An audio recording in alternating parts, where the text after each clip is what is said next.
First of all, my unravel and separate the hell out of this hair. I didn't get much definition from the front because, as I said, I always struggle with unraveling. Flat twist. Alright, so let me just tell you, if you haven't seen my wash day video or me styling my hair, you need to go and watch it. Go and watch it. After you finish this video, go and watch it.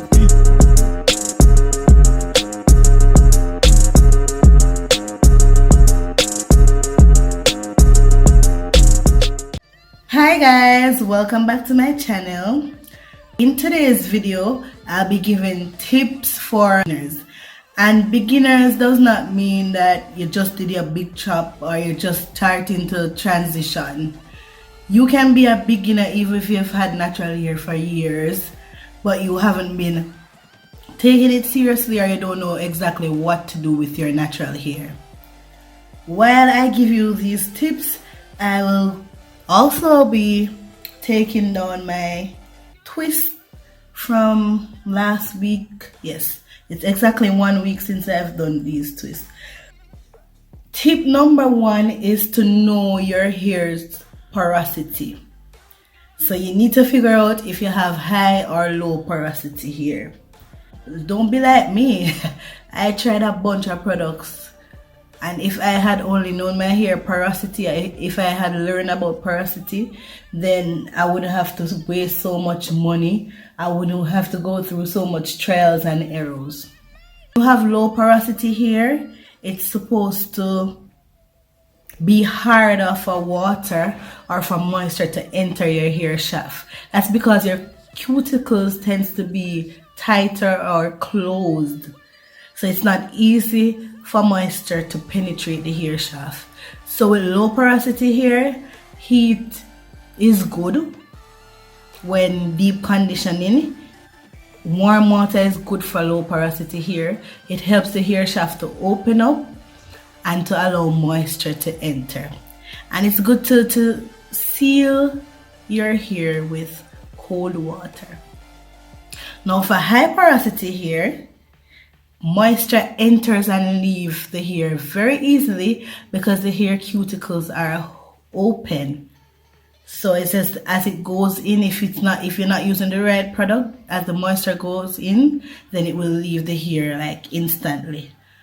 So, and tip with low porosity hair is that it's better to use lighter products, because products tend to just sit on top of your hair rather than penetrate and go inside. So use lighter products, don't use too much products. And a tip for high porosity hair is to use heavier products like butters, cream and such. I get a lot of DMs about products, for products recommendation. I get a lot of DMs for hair care recommendation. And the first thing that I normally ask them is what's your hair porosity, because that's very important. It makes no sense for me to like give you a list of product that works for me if you're not low porosity, right? So the porosity test is very important. Doing the porosity test, you need a clear glass, or not necessarily a clear glass, but a glass with a good amount of water in it.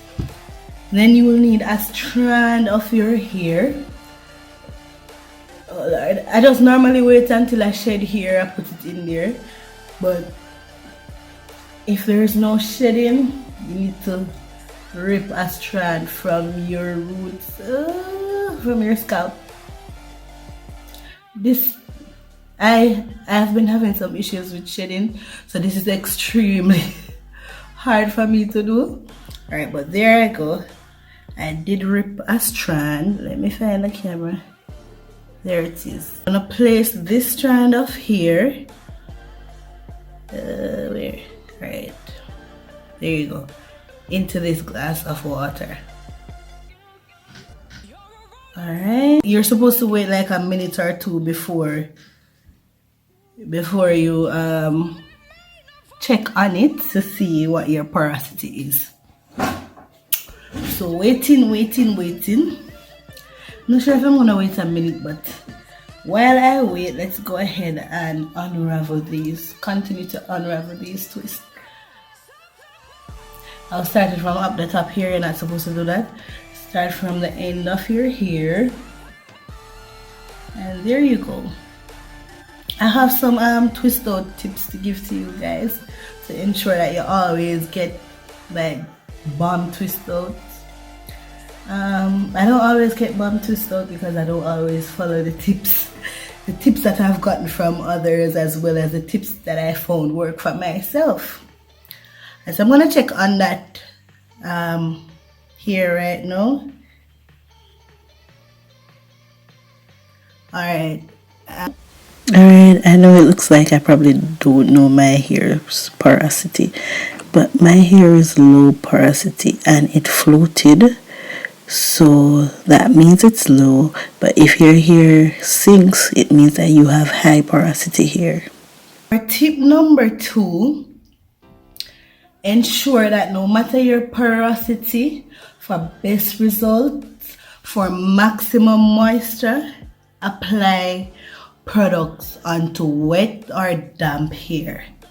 So ensure that even if your hair has not been freshly washed, if you want to reapply a product, you have to have a spray bottle. So obviously you don't have to have a spray bottle, but it's just more convenient, so get a spray bottle. Get a spray bottle and damp your hair first before applying any products. Number 3, wear low manipulation hairstyles. Then you'll not be touching your hair all the time. That will help your hair to grow. That will help to contain your hair. That will prevent shedding because you're not touching it all the time. You're not going into your hair all the time. You can do your scalp massages without unraveling your hair, right?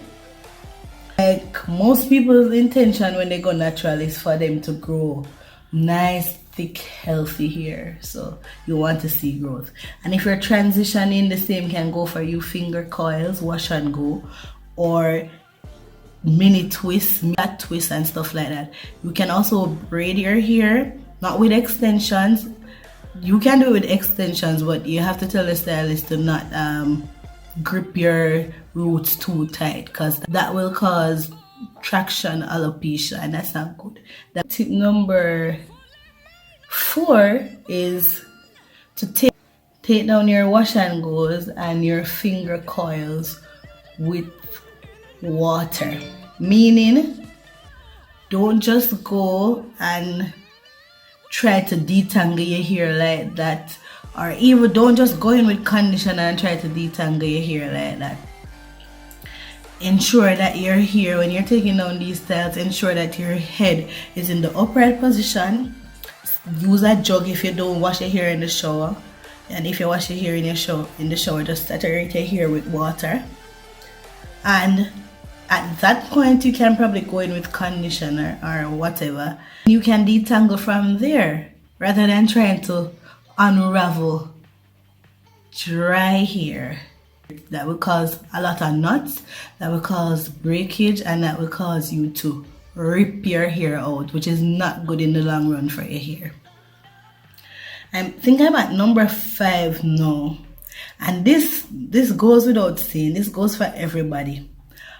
Always wear a satin bonnet to bed, or even if you're in your sofa chilling and leaning back, always wear a satin bonnet, unless probably you have a leather sofa or a silk sofa. So always wear your satin bonnet or silk bonnet. And if you don't have that, or if you don't want to have something over your head all the time, sleep on a silk or satin pillowcase. Alright, cotton causes friction with the hair, which creates knots and eventually dries out your hair and cause your hair to break. You can already notice a common theme here: breakage, breakage, breakage. Breakage is not good for your hair. Or if you are transitioning, or if you're just starting your hair care journey, notice I said hair care and not natural hair journey, then do a protein treatment. Protein treatments help to strengthen your hair and to repair damaged protein bonds, right? So whether you have high or low porosity hair, if you're just starting out that hair care journey or that natural hair journey, do a protein treatment. Your hair's porosity will decide how often you will do that protein treatment. So if you have low porosity hair, then you know that protein is not necessarily your friend. Once in a blue moon, you should do protein treatment if you have low porosity hair. That will only make your hair, if you do it too often, it will only make your hair too hard, too dry, and more susceptible to breakage. If you have high porosity hair, then that's when you will go in more often with protein treatments. Okay? So let me do some more picking here, and then I will close out this video. Here's it close up. The ends are looking a bit frizzy at the front here. It's not bad overall. This is just the got to be glue from when I was styling my. So that's it for my video. Thank you so much guys for watching. Guys, you can comment suggestions under the video. You can say something nice. If you like something about the video, you can say it. It's not going to cost you. If you're a supporter, if you're a friend, if you are a well-wisher, then you can put something nice under the video. You can like the video, you can recommend it to us. Guys, yes, don't forget to like, comment, share, and subscribe to my channel, please. Finally, catch up on the other videos, please. Love you guys.